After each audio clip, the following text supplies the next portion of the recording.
I cannot stand Luffy. He's my least favorite character, and now after finishing Innie's Lobby, he is still my least favorite character. This fucking goober only has 2 modes. It's stupid and then stupid and hungry. That is the stupidest thing I've ever heard.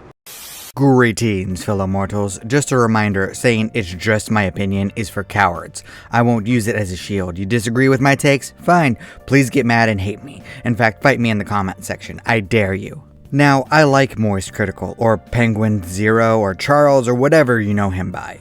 I like his takes on drama. He just talks basic common sense. It's easy to put on in the background while you're doing a simple task. That way, I can keep up with who has recently decided to throw themselves into the dumpster fire.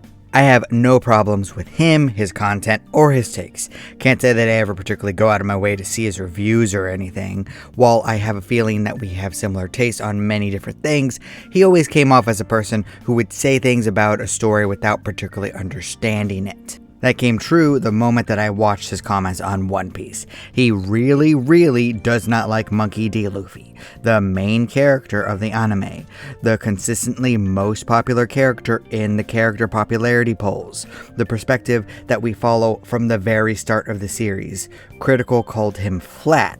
Now, that might be one of the worst takes I've ever seen. At least for One Piece, you could be annoyed with some aspects of Luffy. He's a person with flaws, he's loud, he's selfish with food, he's not the smartest person in the world, unless it comes to fighting. But I never would have thought to call him flat. Flat doesn't mean a character you don't like. It means a character that doesn't have any depth, development, or any real point in the story. That is not how I would describe Monkey D. Luffy.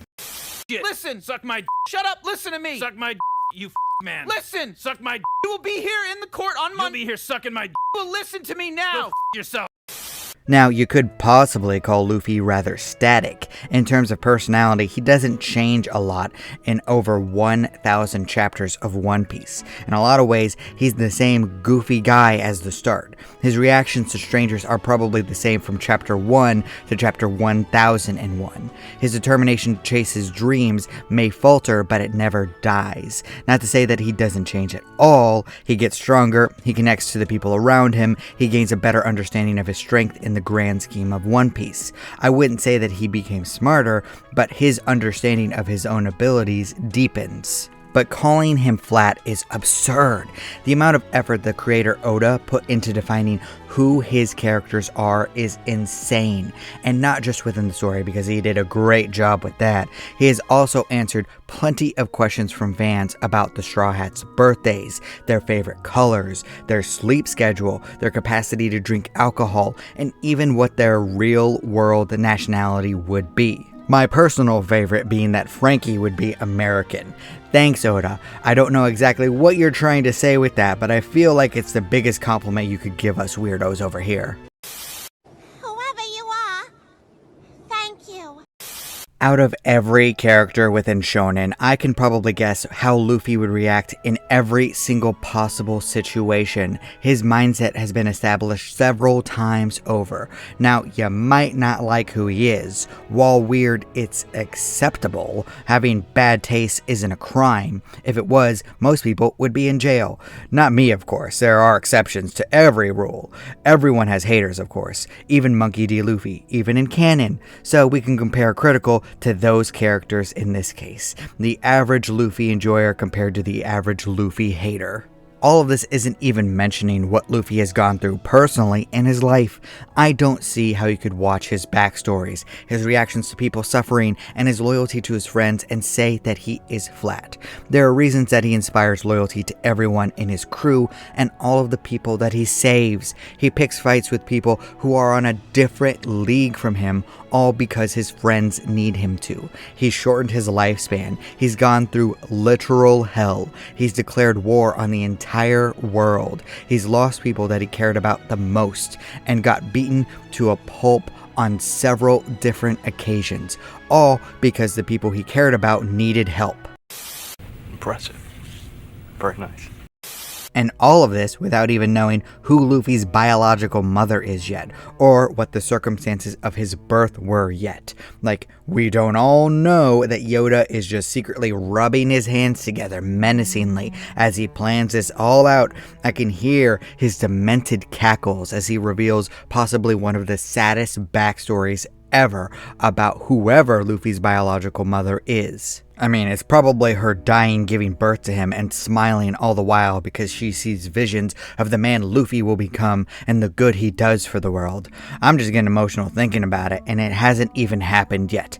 Damn Oda and his damn flashbacks. Oh my god. I don't see how anyone can look at Luffy and not see his depth. Yes, he faces the world and it changes instead of him. That's the process of a static character. The character changes the world instead of developing himself. But that does not mean that he is flat. Okay, sure, he's stupid, but he's also one of the best stupid characters out there because he knows that he's stupid. And that's why he leaves plans to his smarter crewmates. That's one of his biggest strengths as a captain. He doesn't try to do all of their jobs. He knows that he can't do everything. His abilities lie in kicking the most ass. So that's what he does. He keeps everyone else safe so that they can do their jobs. In a lot of ways, I think this makes him a great leader.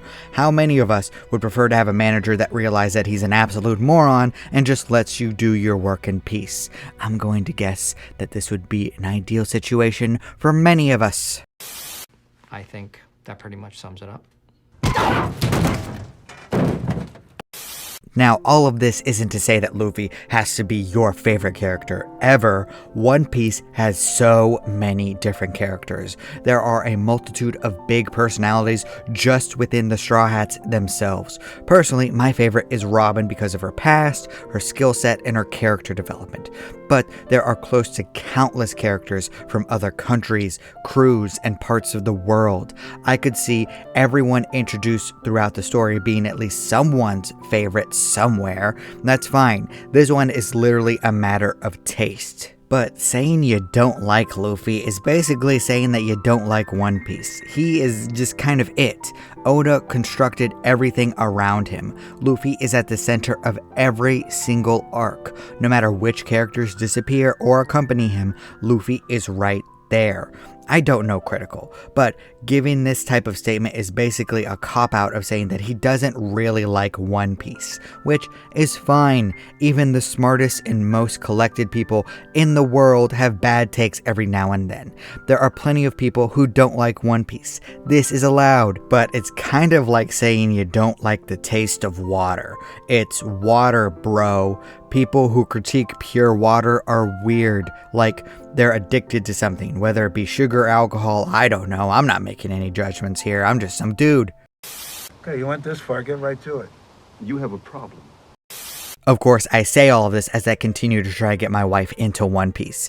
If there is one thing I have to give new fans, it would be that the sheer size of the story can be intimidating, especially the anime with the filler arcs. Instead of trying to get her to watch every single episode, I've been pushing the manga. I've gotten her to agree to read the series eventually. Maybe when One Piece is actually finished. She doesn't like being stopped in the middle of a story. Usually she wants there to be a finish line. And there might be a second reason that people would hesitate. I mean, Oda does have a lot of different health issues. I'm really glad that he takes breaks. I do want more of this series, but I don't want him to die for my entertainment. I do want the story to be finished, but I'm okay with waiting a little longer to see Luffy become the Pirate King, because that's really what this is all about. Getting to that final chapter, that final panel, and seeing all the Straw Hats achieving their dreams. And if you don't care about that, and Luffy specifically, you don't really care about One Piece all that much. You're welcome to disagree. After all, everyone is entitled to their objectively wrong opinion.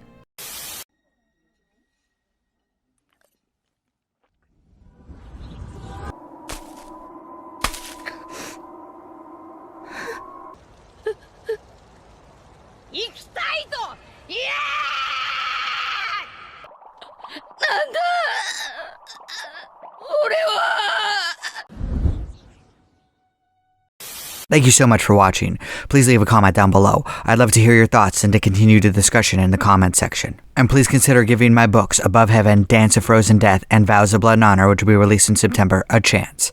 I appreciate you. Do not despair.